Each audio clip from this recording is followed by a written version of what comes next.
তোমার লাইফে হয়তো এই বাইক থাকবে আর নাহলে আমি থাকবো। কে থাকবে বলো? বাইক। বাইকের মধ্যে কি আছে আমার মধ্যে নাই? তেল। ফাইজলামি করবা না, আমি কিন্তু সিরিয়াস মুন না। তুমি আজকে ফাইনাল ডিসিশন নিবা, তোমার লাইফে বাইক থাকবে আর নাহলে আমি থাকবো। তুমি বলো কে থাকবে? বাইক। এত যে বাইক করতেছো, কি পাইছে বাইকের মধ্যে? জানার মধ্যে না ব্রেক। ব্রেক মানে? আমার এই বাইকের ভিতরে একটা ব্রেক আছে, ব্রেকটা যখন চাপ দেই ও থাইমা যায়, কিন্তু তোমার ভিতর কোনো ব্রেক নাই। তোমার থামতে বললে তুমি থামো না। তোমার সাথে রিলেশনে আসার পর থেকে বলতে পারবা কোনো কিছুতে তোমার আমি থামাইতে পারছি? আমার কোনো কথা এখন পর্যন্ত তুমি শুনছো বা আমার কোনো কথার দাম দিছো বলতে পারবা?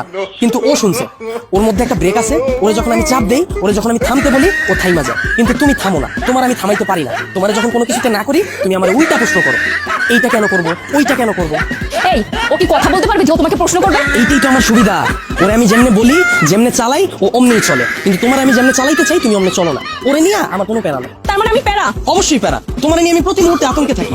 কোন ছেলে তোমার মেসেঞ্জারে নক দিল, কোন ছেলে তোমার আবার ডিস্টার্ব করলো, কোন ছেলে তোমার প্রোফাইল পিকচারে যে একটা লাভ রিয়েক্ট দিল। আমি যখন তোমারে বলি বাসা থেকে যখন বের হবা বোরকা পইরা বের হয়ে, তখন তুমি আমার কি বলো? আমার গরম লাগে।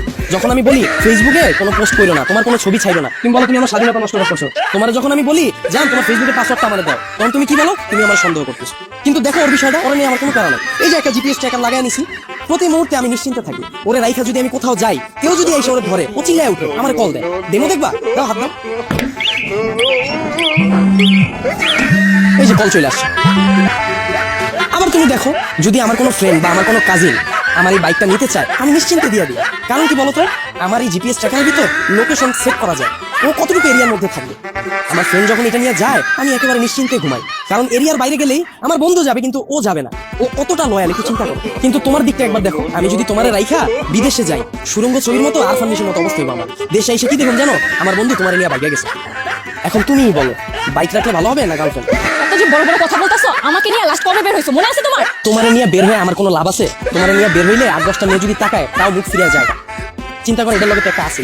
কিন্তু যদি আমার এই বাইকটা নিয়ে বের হই, 8-10টা মেয়ের সিরিয়াল লেগে যায়। এখন তুমিই বলো, তোমারে চুজ করা ঠিক হবে না আমার বাইকটাকে? এত যে বাইক করতেছো না, এই বাইক একদিন তোমার জীবনটা খাইবো। তাও ভালো, ভিতরে কোনো কষ্ট থাকবো না, গেলে গা একবারে যাবো গা। মানে?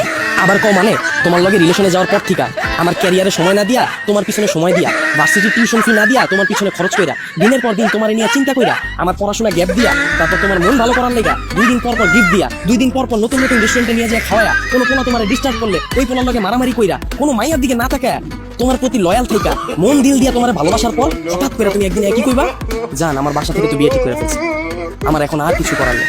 আর আমি তোমাকে কোন মুখে নিয়ে যাবো বলো? তুমি তো এখন পর্যন্ত ক্যারিয়ারে কিছুই করতে পারো না, অথচ আমার এই ক্যারিয়ারটা বাসি দিলাম তোমার লোক, তোমার পিছনে সময় দিয়ে। তারপর তুমি কি করবা জানো? আমার একটা সুন্দর বুঝ দিবা, জান তুমি আমার থেকে অনেক সুন্দর মেয়ে পাবা, অনেক ভালো মেয়ে পাবা। এই কথা বইলা সুন্দর করে একটা হাঁটা দিবা, আর পিছন থেকে একটা ব্যাকগ্রাউন্ড মিউজিক বাজবে। আর আমার অবস্থা কি হইব জানো? সারা জীবন এই ভালোবাসার কষ্ট নিয়ে সালমান খানের মতো জীবনযাপন করো।